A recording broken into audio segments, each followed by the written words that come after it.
Markets dropped today ahead of the Fed decision and more banking concerns, with Pacific Western dropping about 30% at one point. PacWest dropping 30% at one point today, finished about 20% down. And regional bank stocks, most of them hit new lows today. After the fallout of First Republic yesterday and fears of being taken over and sold off, just like First Republic was. But the Dow, S&P, and NASDAQ were all down about 2% at one point today, ended up finishing the day down 1%, had a little bit of a snapback at the end of the day. We have the Fed decision out tomorrow. Consensus is 25 basis points. And then the real question is going to be, what kind of guidance is the Fed going to give in terms of future rate hikes, or pausing, or a potential pivot that a lot of people are still calling for before the end of the year because of recession fears. And, generally, JP Morgan Chase's shares dropped 1%, giving back some of its gains from yesterday.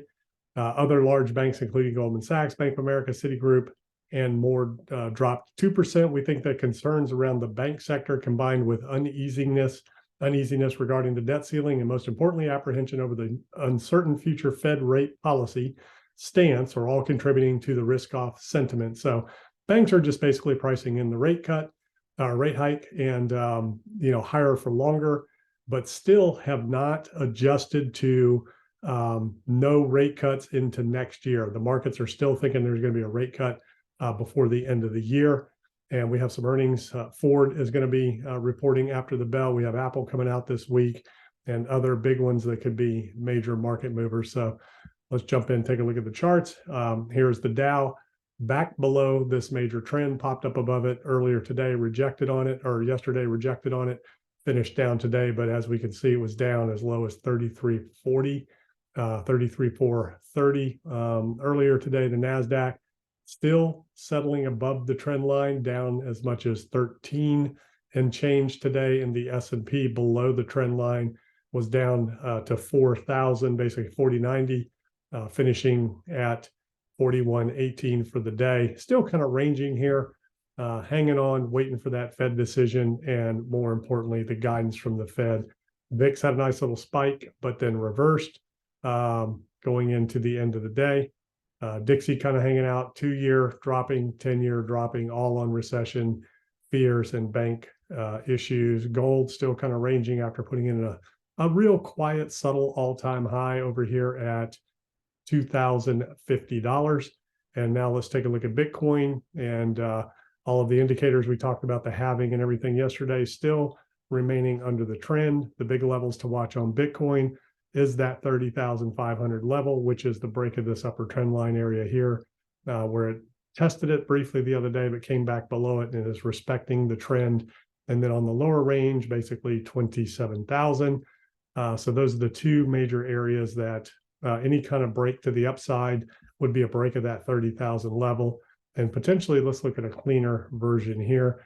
Potentially, if Bitcoin were to break out here for some reason, let's see where you could look for. The 382 would be 35,000, the 0.5 could be 42,000, and then the 618 would be 48,000. So if Bitcoin were to rally, you could expect these resistance at each one of these levels, ultimately potentially getting all the way up to the 618 at 48,000 before rolling back over. And of course, that would be if the markets could continue to gain steam and move forward. The problem is the valuations in the market are still at pretty high levels. So there's not a whole lot of upside in traditional markets right now. So the investors, hedge funds need to bring price down a little bit so they can do it all over again. And that's kind of what this is all about. So with PE ratios and valuations at record levels, with interest rates doubling, it basically is essentially cutting those values in half, or at least reducing them by 30, 40, 50% in some cases. So there's really no upside from here with valuations where they are. So you got to bring the market down to generate profits, bring the market down, generate profits. And that's kind of what's going on here, is the market has to be brought down so that there's something to buy, so you can generate a return, drop it, generate a return, drop it. That's what bear markets are all about. Because let's take a look at the NASDAQ, which is still down quite a bit. So when you look at where the NASDAQ was. It was down 37% at one point. So in order to get back to where it was, you have to climb basically 60% to get back to even again.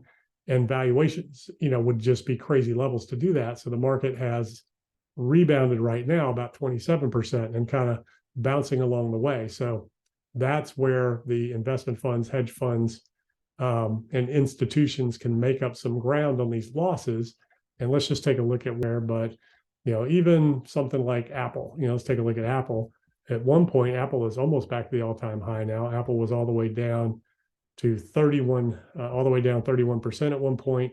Now Apple has rebounded back up 36% and still about, how far is that off the all-time high? Still about 7%, 6.8% off the all-time high. So big rebound, good percentage gain, but still in a lower high environment, lower low environment. So the question is, after earnings, if earnings do not beat, the stock continue to move its way down.